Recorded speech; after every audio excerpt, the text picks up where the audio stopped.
Walk into any big box store right now and look at the garden center. The vegetable rack is gone, torn completely out. And in its place, you'll find mums, ornamental cabbage, pansies. As far as they're concerned, the growing year is over. But it's not over. There's a whole second growing season coming, and those stores just handed it to you. There's a reason they sell the exact same plants over and over every year, and when they're done with those, and then they quit on you in the fall. And once you understand that reason, you're going to see a wide open lane of selling with almost no one else in it. So today I'm showing you the fall plants you can grow that the big box stores can't touch. And I want to tell you exactly why they can't. I'm Michelle from Growing the Good Life Farmstand. I run a 3/4 acre market garden here in Zone 8A. And I sell seedlings off my own table. So this isn't theory that I read somewhere.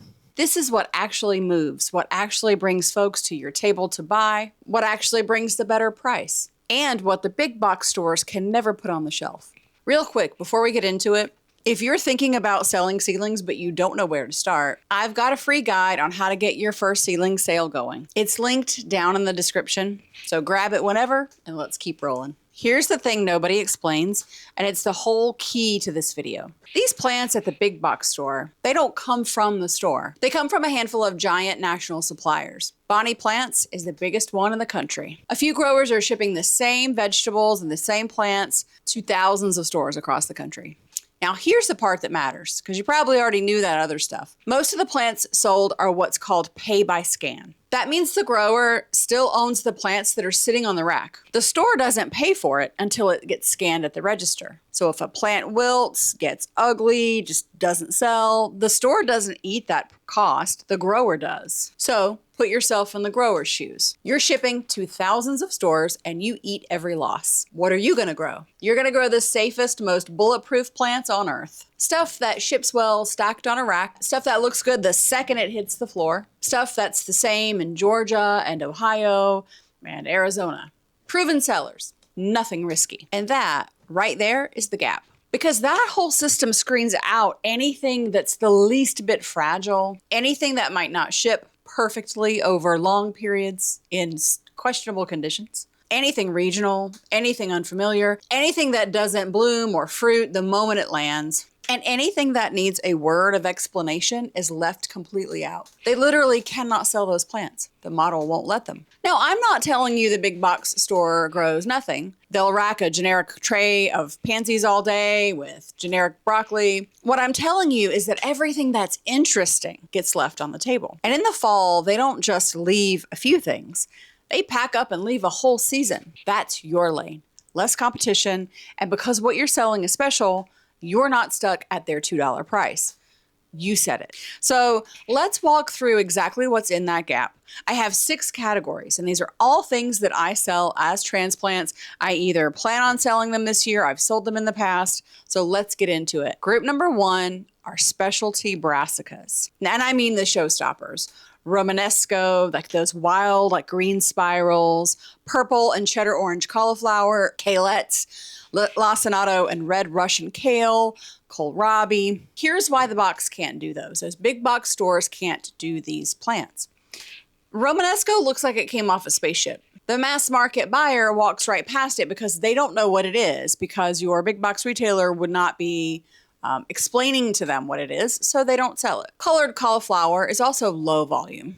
Kalettes are unfamiliar. And the kale that they do put on the rack, the vast majority of time in the fall is it's the ornamental flowering kale, you know, the pretty kind of kale, sort of, but it's not edible kale, or if it is edible, it'll be bitter. You're selling lacinato kale that people can actually cook with. And brassicas are absolutely made for fall. Cool weather actually sweetens them up, and you've got way fewer pests to fight in the fall than in the spring. You sell them on that. Set it out, let the frost hit it, and it gets sweeter. That's a true story, and it sells. And I know for a fact you've never seen any documentation or any sort of educational material at your local big box store when it comes to those plants, because their growing model just will not let them do that. Here's the part that most folks miss. That what is that question that a customer might ask when they see Romanesco? That question is the sale. That's the entryway for a sale. Unfamiliar is not your problem. Unfamiliar is the whole point.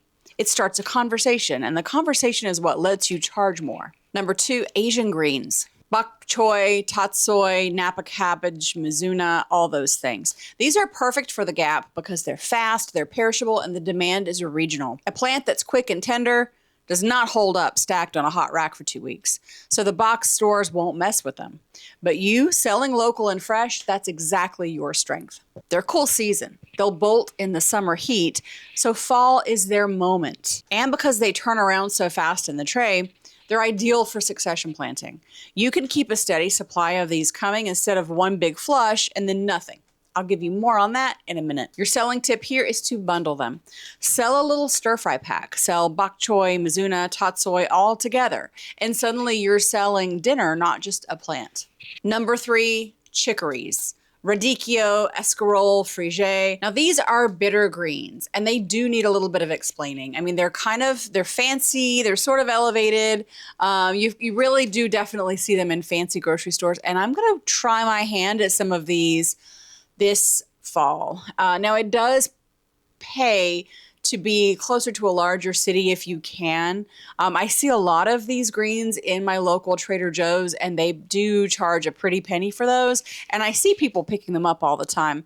So I know that some people will jump on these as plants that they can grow themselves. These are bitter greens, and these greens need a little explaining. And that is exactly why the big box store will never put them on the rack. Their whole model falls apart for a plant that needs a paragraph. The mass buyer sees what looks like a weird purple lettuce and has no idea what to do with it, and so it sits. So it doesn't scan, the grower eats it, and no one buys it, no one makes any money. But the explaining, that's your edge. When you can tell someone, grill that radicchio and the bitter turns sweet and smoky, you just sold knowledge along with the plant. The box store cannot hold somebody's hand and teach them that.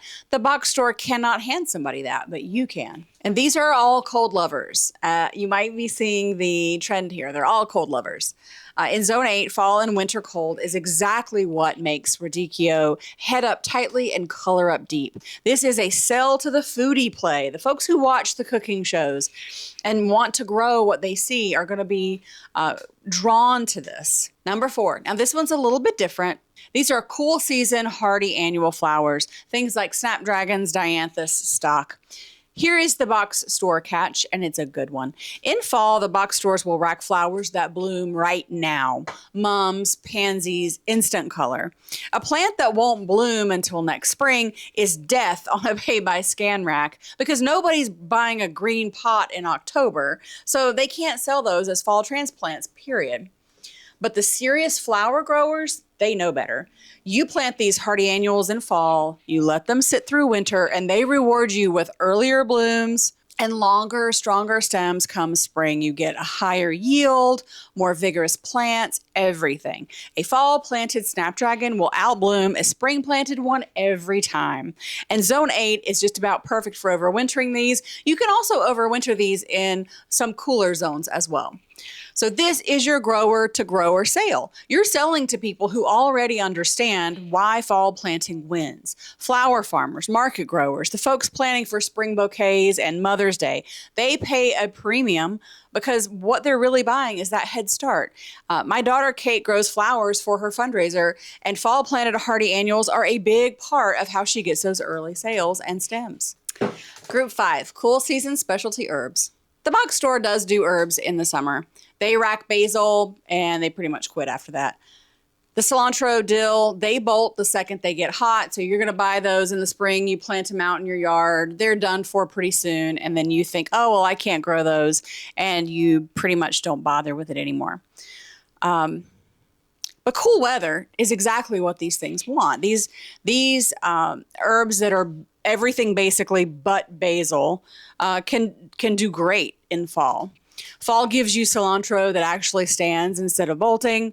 It gives you fat, happy parsley, dill that holds for a long time. You're offering the thing that the box store can't keep alive on its shelf right now.